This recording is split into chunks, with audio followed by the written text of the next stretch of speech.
All right, here we go. Hey guys, Dr. Eric, the fitness physician, doing another episode of the Relentless Vitality Podcast. I have a super cool guest on my show, Dr. Stephen Hussey. He is the doctorate chiropractic and the master's in human nutrition and functional medicine from University of Western States in Portland, Oregon. He's a health coach, a speaker, and he's authored two cool books. One is called The Health Revolution, Why Understanding Evolution is the Key to Vibrant Health. And the new one we're going to talk about is called The Heart, our most medically misunderstood organ. Hopefully I got all that right. So Stephen, how you doing, buddy? Not too bad. How are you? Good. So thanks for coming on and tell, I know you've probably done this a million times, but you can give the cliff notes for however much you want to say about yourself and your story, and correct anything I got wrong on my bio on you there. I'm a chiropractor, functional medicine practitioner. In clinic, I mainly do very neuromusculoskeletal type medicine, but then I do online consulting, and I've written a few books, and that's where I focus on more like the health longevity side of things with clients online. My interest in health is stemmed from, just like lots of people in this field, from their own personal journey. And so as a kid, I had very inflammatory conditions.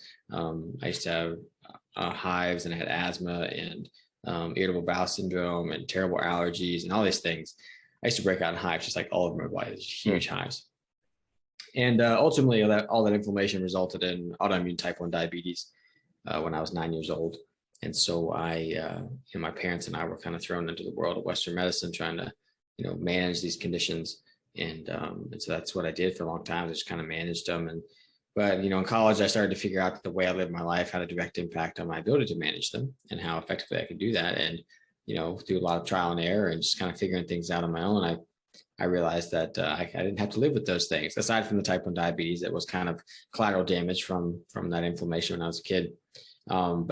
Being type 1 heavily predisposed me to heart disease. And so I've done a lot of research into heart disease and trying to prevent, this number one killer, like you said. And there's a lot of misconceptions about it. I've found a lot of what I was uncovering was not what I was taught about normal physiology when it comes to the heart. And so I was just kind of started questioning a lot of things, and I started sharing it about maybe 4 or 5 years ago on social media, and people seemed to like it. So eventually I wrote this book, and that's what came out last April. Awesome. So you were able to correct, obviously are you still on medications or insulin, et cetera, for the diabetes, or? Yeah, I have to be on insulin as a type 1 requirement. I don't make any insulin, whereas type 2, they still make insulin. They just don't respond to it. Right. So my body attacked, the theory is that my body attacked the cells that make insulin, and I no longer make that. So I have to inject it. Yep, absolutely. But you're able to correct everything else, sounds like, through lifestyle. Yeah, for awesome. Sure. That's awesome, man. Very good. So your physical practice, in terms of, is there anything, what's your kind of bread and butter? You're still in the office physically working on people, doing the manipulation and everything else under the, physically related that you're talking about? Yeah, very, very chiropractic. So very, structure of the spine, nervous system, manipulation, joint motion, that kind of thing. Just showing people what the correct structure is, and what theirs is compared to the correct structure, and then working to change that and move it toward the correct structure. And the vast majority of people that come in, their structure is pretty messed up from what society has them doing. So I focus on that. But chiropractics, people come to me for pain in the clinic, but chiropractic's way more than that. It's about prevention, but also affecting the nervous system, which literally controls and connects with everything in the body. So we can have an effect on a lot of things. And I hear all the time, "Hey, doc, I'm sleeping better." And it's like, well, that's great. And it wasn't my intention. I'm just correcting your structure, but hey, it happened. Or I'm digesting better, or my acid reflux went away. It's like, okay, well, great. But those are just kind of, side effects from correcting the structure of the spine. Right. Yeah. That kind of leads me into, what we were talking a little bit, in terms of a lot of it is related to the immune system, the gut, and the nervous system and things like that, and kind of aligning all those principles. I found that myself with a lot of my patients. And how much of that has changed. I think I had, in your first book, I think you touched a little bit about that as well, right? About kind of ancestral living, the stress response, things like that. Correct. I mean, how we can modify that. Stress is huge. That's one of the big. Sleep and stress are always my first two I tackle. So I think anything you want to add on there, but you probably have some unique perspectives on the stress response, given what you've been through and how you deal with your patients. Oh yeah, for sure. And just to sleep too, if you're not sleeping well or not sleeping enough, then it doesn't matter how much you do during the day to try and get healthy, like you're not going to get healthy, because that's the time when your body realizes all that stuff and makes the changes and cleans out the system and everything. So if you're not sleeping well, then it's really hard for your body to get any benefit or as much benefit as it could from the workouts that you're doing and the eating right and that kind of thing. You gotta sleep. because, if you're not sleeping well, your circadian rhythm's off or whatever it is, adrenal fatigue, then that's a signal that there's an imbalance in the stress response of the autonomic nervous system. And so the autonomic nervous system is just a system in our body that's monitoring our environment through our senses and telling our body if we're in a safe or threatening environment. Based on which one we're in, it has the appropriate response. Is it going to try and get away from this threat or fight it off, or is everything safe and we can digest and sleep and things like that? And so, unfortunately, in the modern world, there's a lot of things that can make us have a stress response, even when it's not necessarily a life-threatening response. We can have this low-grade stress response, and that can lead to an imbalance in this in the autonomic nervous system. So basically an imbalance between the sympathetic and parasympathetic, because they're supposed to be signaling both at the same time, balancing each other out. And if we have this low-grade stress response all the time, then that sympathetic response becomes higher and the parasympathetic gets kind of suppressed.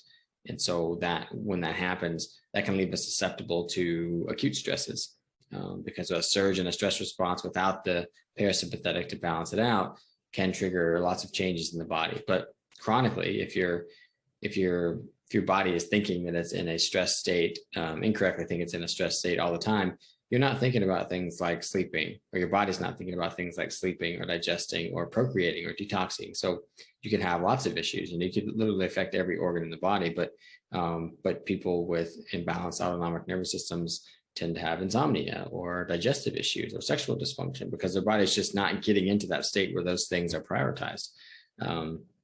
They're always in the stress state, always go, go, go. And in our modern world has a lot of what I would call unnatural stressors that, again, make us, perceive that we're in a stressful environment when we're really not in a life-threatening situation.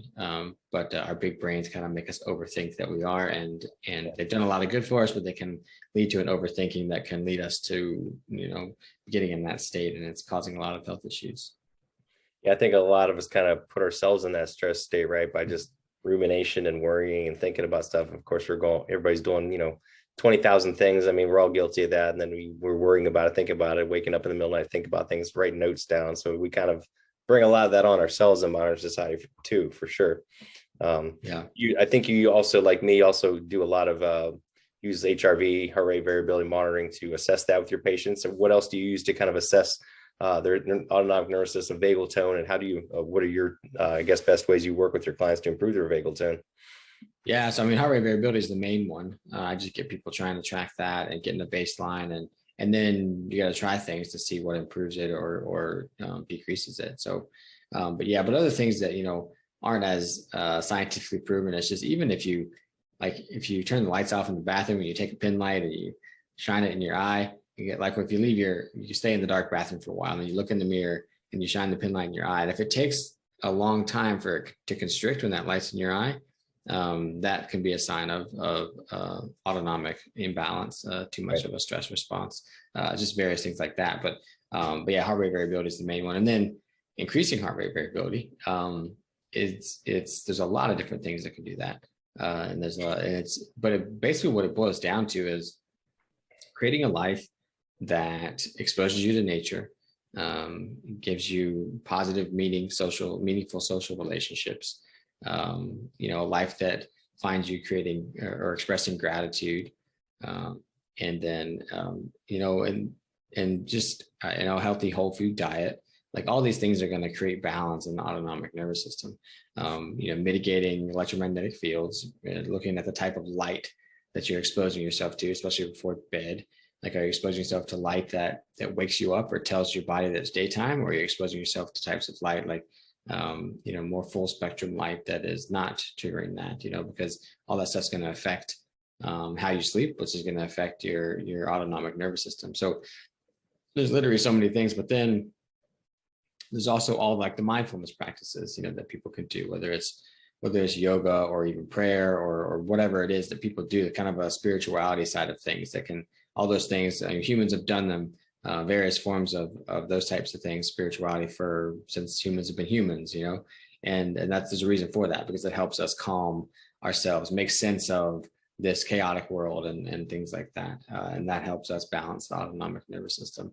But yeah, there's literally a list, and there's just, heal the gut and chew your food enough. Like all of these things have been shown. Chiropractic care have been shown to increase heart rate variability. Right.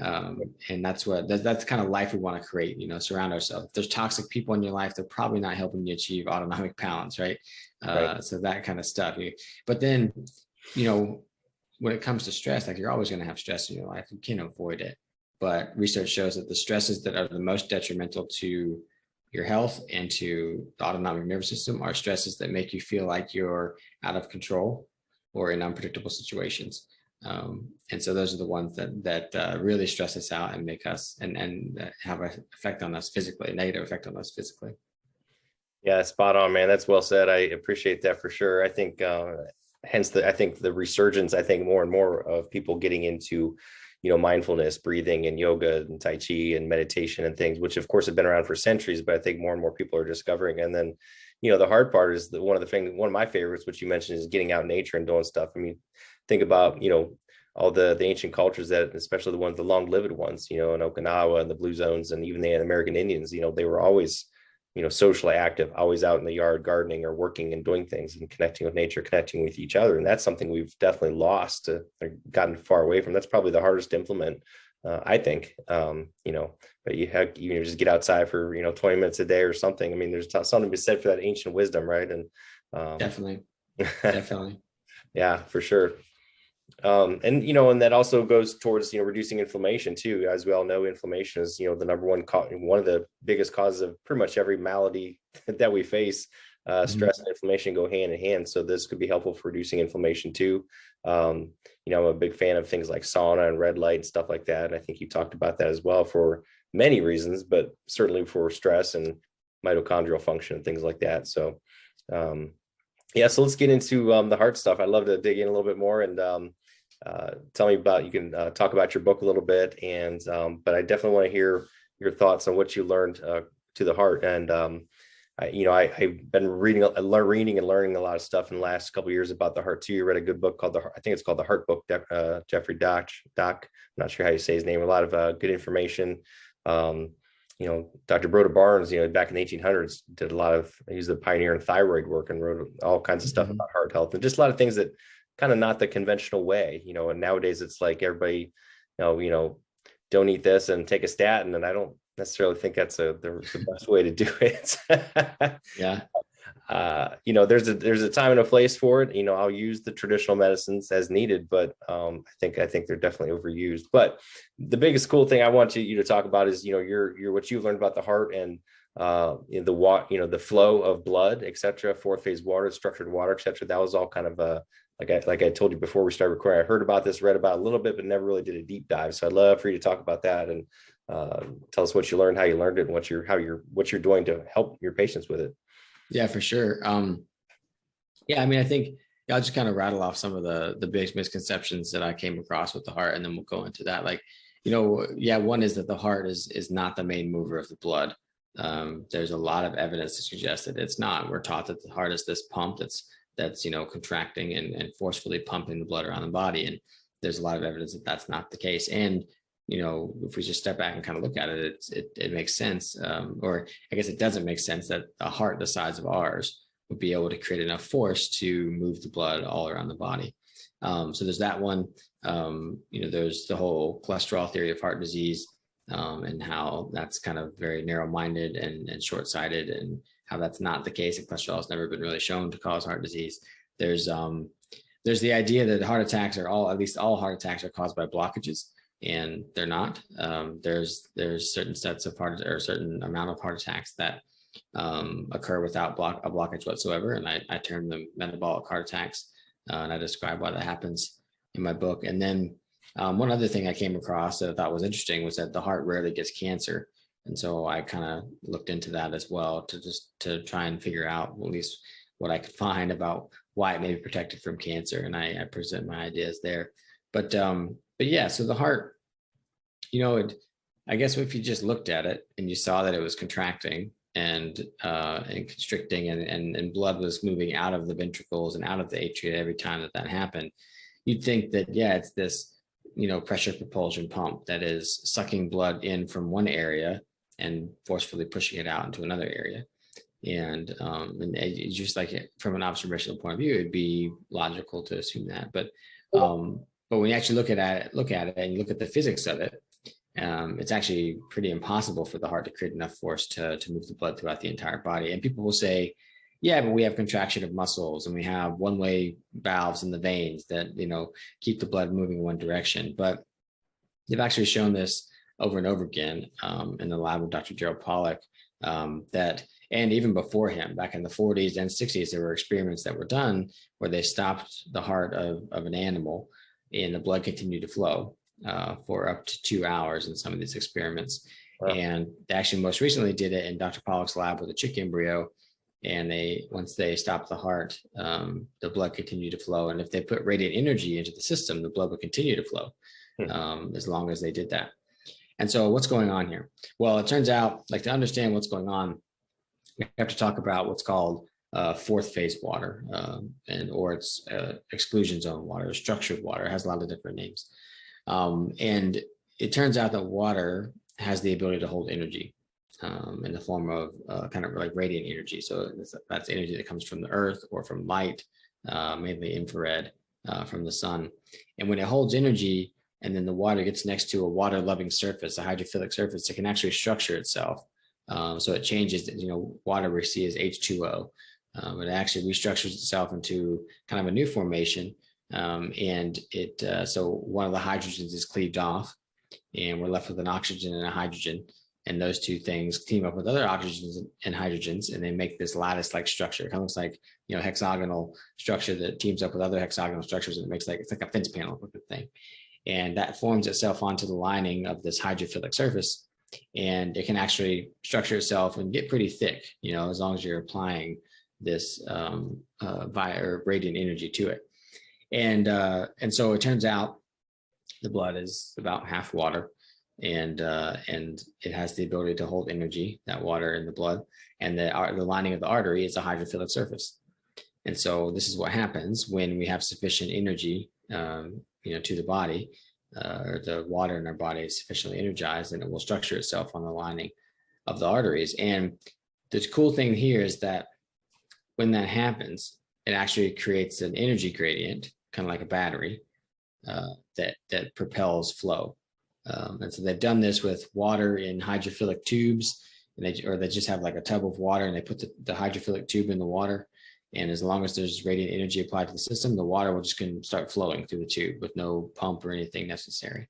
And so and now they've shown that blood continues to flow even after the heart stops in all these different animals. So yeah, this is what's happening. And so, if blood is flowing, that's not to say that the heart's not doing a little bit of pumping. When it contracts, it squeezes the blood out of the ventricles, and that's just enough to kind of get the blood moving through the heart itself, but it's really not enough to get it moving through the whole body. And so, but then once it gets into the arteries, the structured water forms, and that's what propels the blood throughout most of the body. And so then the question becomes, well, if the heart's not the main mover of the blood, then why is it there? What is it doing? Right? What's its purpose? And so the purpose of the heart is to actually, so there's a few different ways that water can gain energy, can hold energy. One of them is vortexing water in the presence of oxygen. So vortexing, I mean like swirling, or so right. If you've seen like water in a river flow past a rock, and on one side it kind of eddies and swirls, on the other side, that's vortexing. Or if you had like those old soda bottles and they put water in them, they would like swirl them around, like that's vortexing in the presence of oxygen. And there's always oxygen present in blood, even in the venous blood, there's oxygen there. And so if you look at the way the heart muscle is oriented and the way it's organized, it's actually one big band of muscle that's kind of wrapped around itself.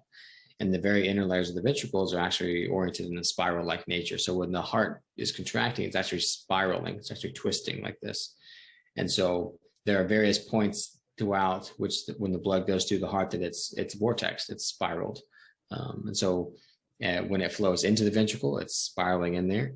And when it's contracted out, it's pushed out. And when it goes through the valves, it spirals on either side. And there's lots of places where it's vortexed. And so the main purpose of the heart is to vortex the blood, to almost like energize it so that when it gets into the arteries, it can form the structured water and propel the blood. So in a way, the heart is responsible for the movement of blood, just not in the way that we thought.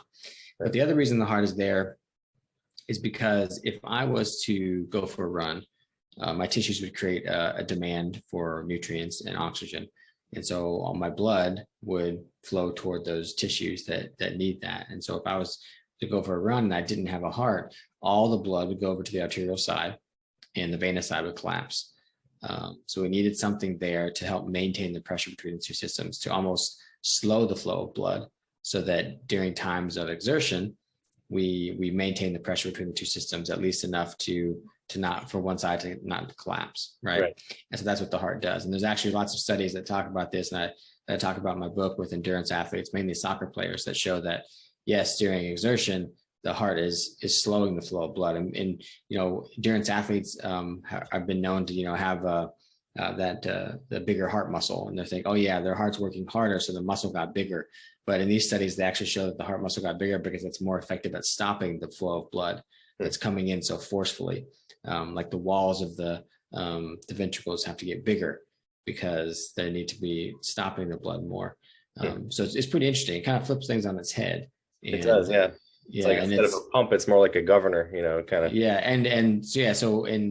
it's compared more to what's called a hydraulic ram, which is a type of engineering mechanism that does kind of sort of pump blood, but it does so only when there's flow into the system. So it's flow activated, which makes sense if we're talking about blood moving on its own through these mechanisms we talked about. There's already flow into the system. And so the hydraulic ram only works if there's flow into the system. And so the heart is like two hydraulic rams kind of put together with the right side and the left side.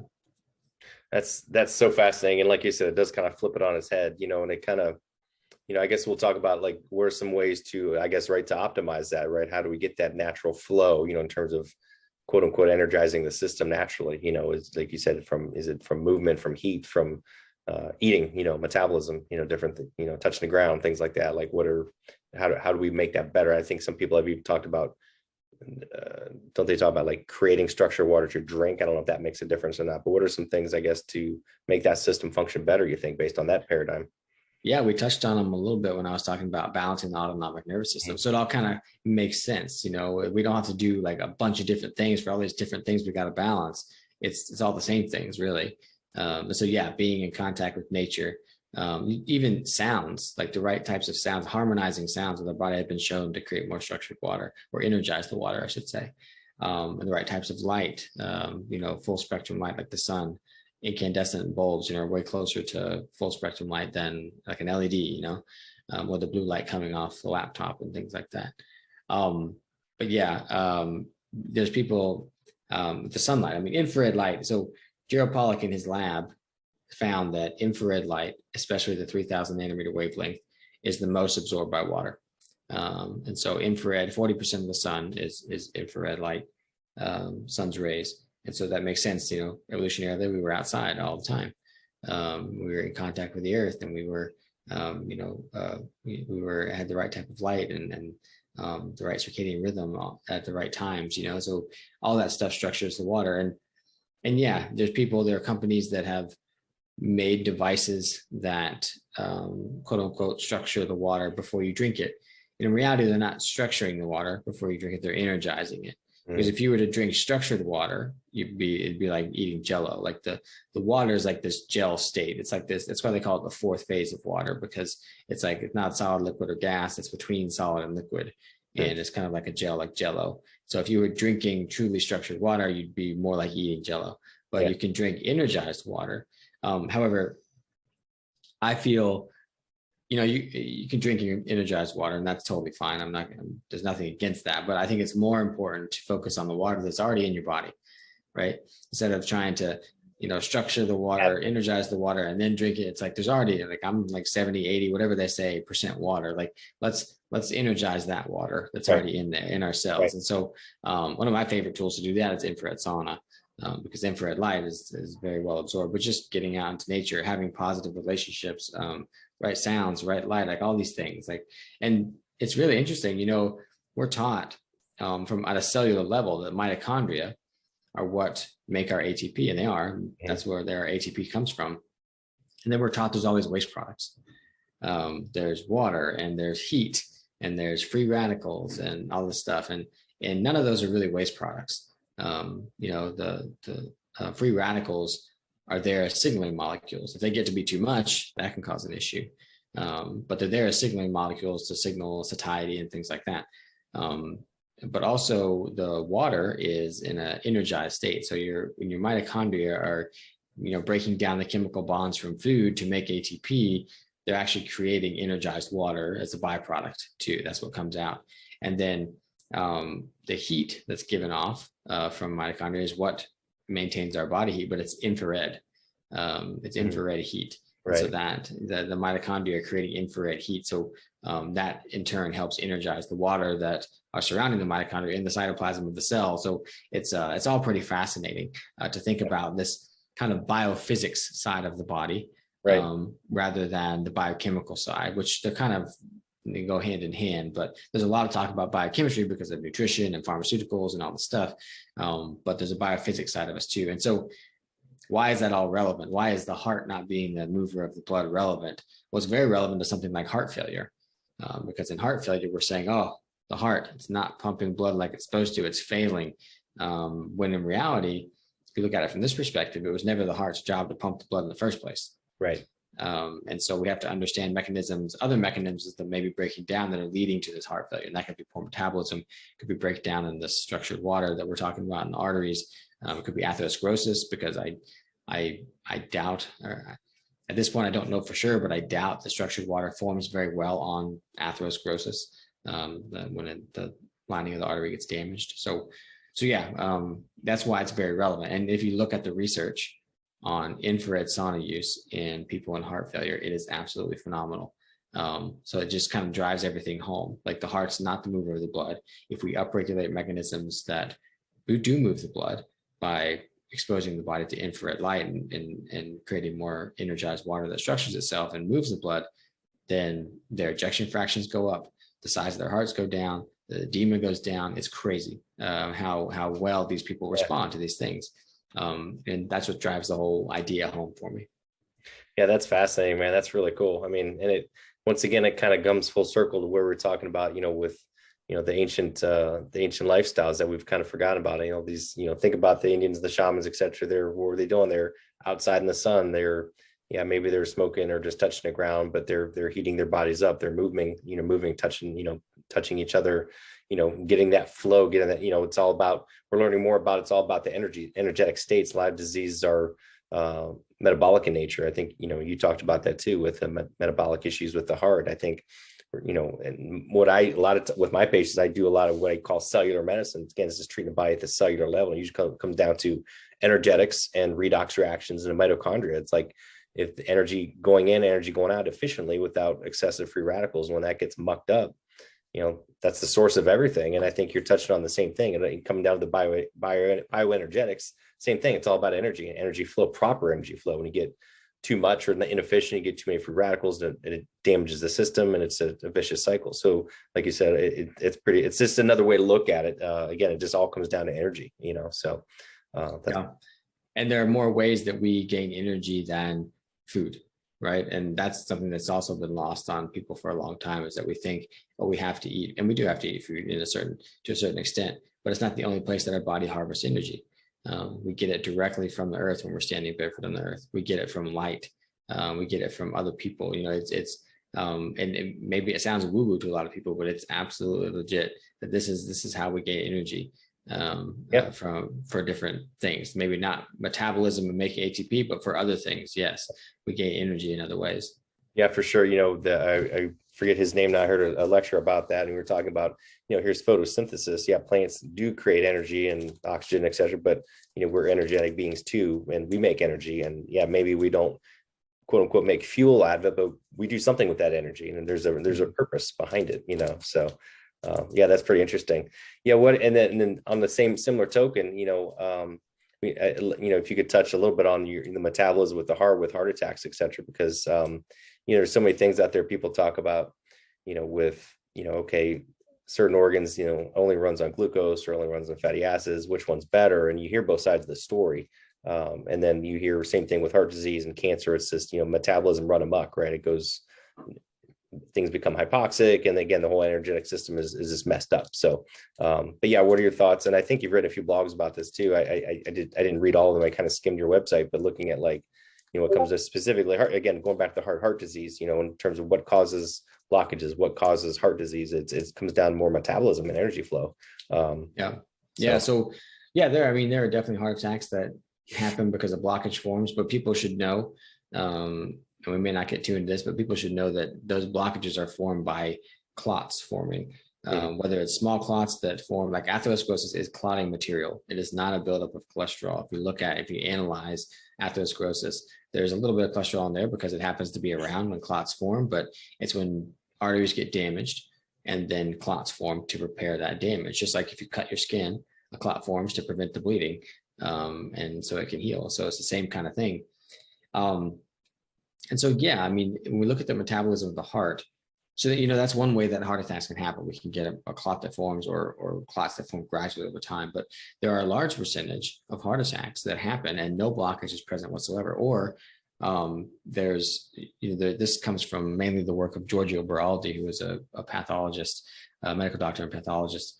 And he found that there were times where someone had a heart attack and he did the autopsy, and there was a blockage somewhere, but it wasn't anywhere near where the heart attack happened. Right. And so that forces us to look at other ways that we could get heart tissue damage, because that's what a heart attack is. It's heart tissue damage. Mm-hmm. And it comes down to the heart metabolism combined with an imbalance in that stress response, like we were talking about. So the heart prefers fatty acids or ketones for fuel. It's way more efficient when it does that, or when it burns those fuels. But it's always, we should be clear, it's always burning a little bit of glucose as well. Sure. It's never just burning one or the other. And people like to think that it is, or it's black and white, but it's not black and white. It's not, but it prefers to burn fatty acids and ketones. And there's studies that show that even in the presence of glucose, heart cells will choose ketones over the glucose, which, we're taught that there's this oxidative priority where glucose will be burned first if it's present, but that doesn't seem to be the case for the heart. And so there are situations though where the heart can be almost forced to burn more glucose than it wants to, and that can be a problem. So that's when we get a combination of poor metabolic health, which is insulin resistance, which is burning more glucose than we should be in our bodies, forgetting how to burn fatty acids and ketones.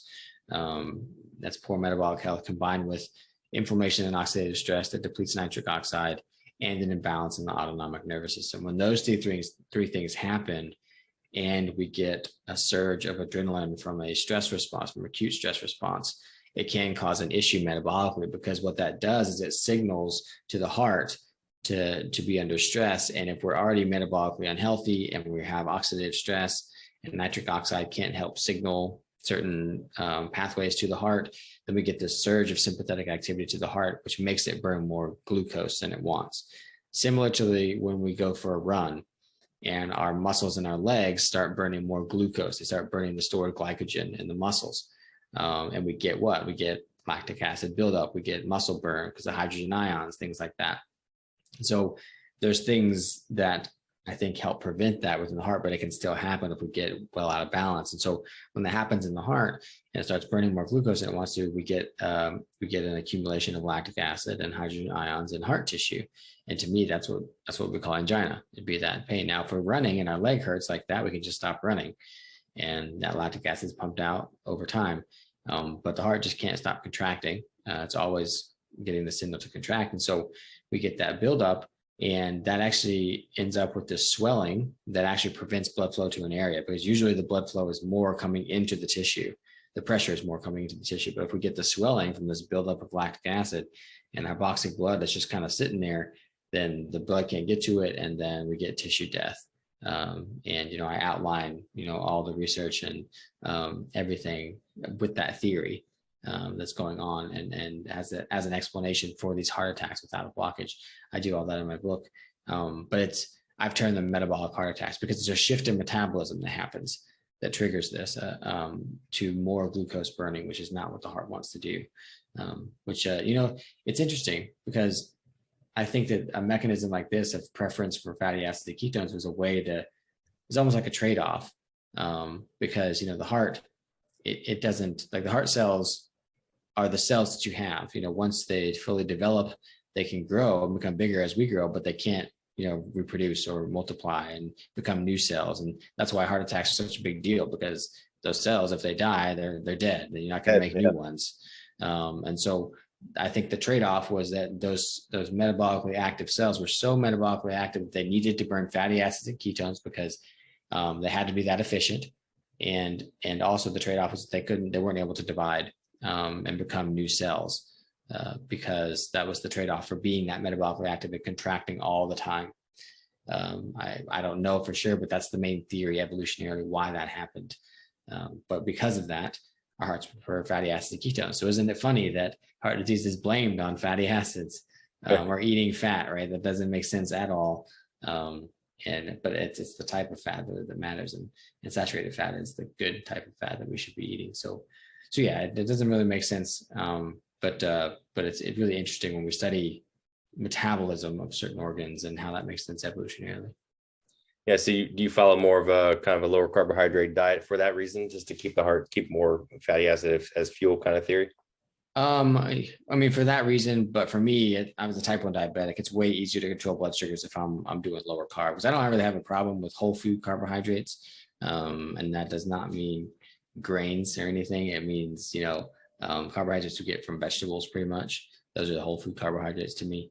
But I think that our diet should be mainly centered around animal fat and animal proteins.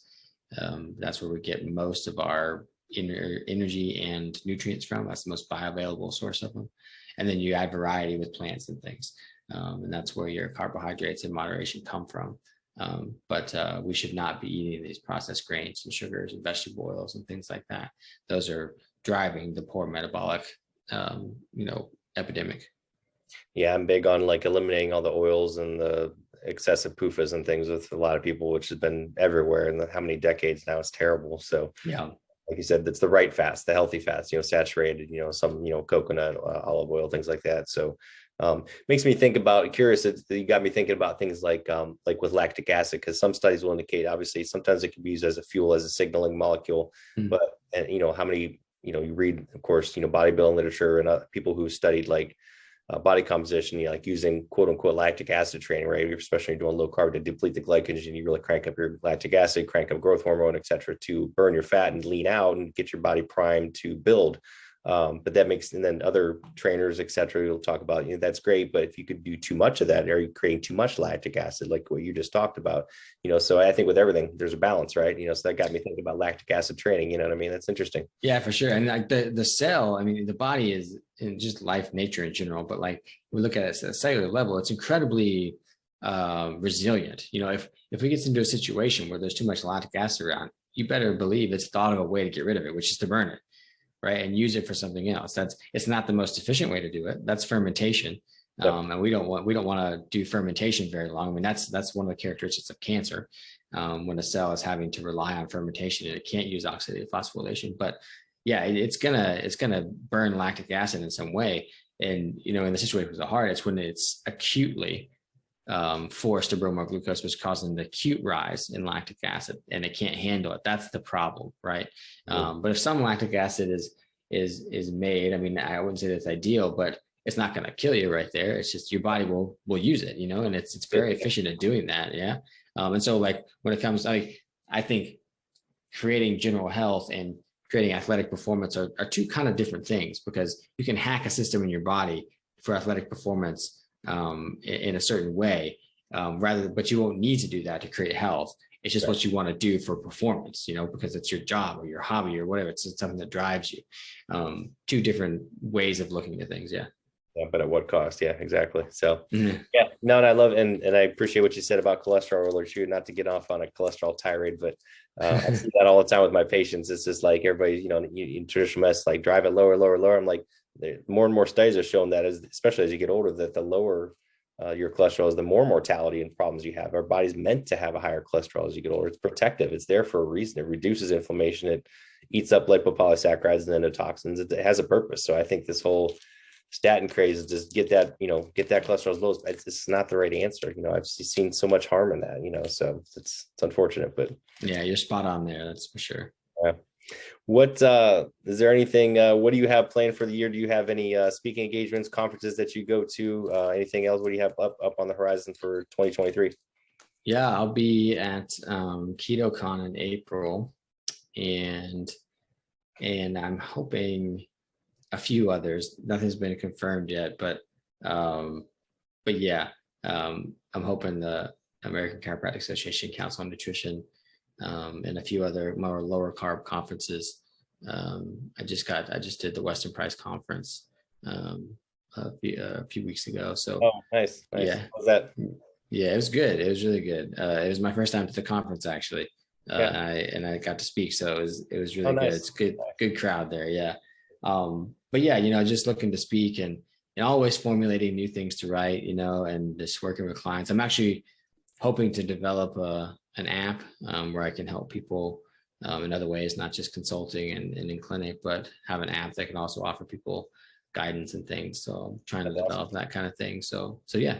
That's cool. Do you do your own research, write your own blogs? Do you have a team? Do you have people helping you with that, or? I pretty much do it all. Everything like in clinic is always going to be my main job. I feel like, and this other stuff I just kind of do on the side. So I don't want it to get too big that it overwhelms me and trying to do clinic and that too. Right. So, right. But who knows? It may shift one day and I may go the other way. So we never know. Right. Are you reading any good non-medical books nowadays? Do you read much, or? I do like to read novels. And some of my favorite authors there are Michael Crichton and Dan Brown.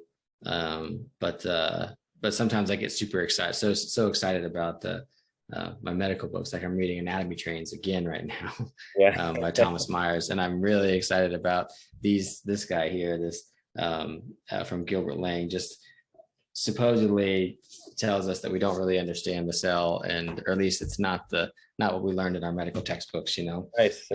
So I'm excited about those types of things. I like reading those types of theories and getting the whole picture, Yeah, that's interesting. I'll have to write that down and check that out myself, because I'm the same way. I like to read just different stuff and get different perspectives. That's the only way to learn.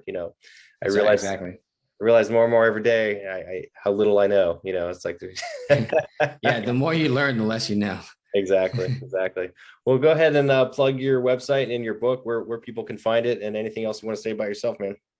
Yeah, my website is resourceyourhealth.com, and my blog's on there. I haven't written the blog in a long time, but it's up there, and my books are up there. My health coaching is at resourceyourhealth.com.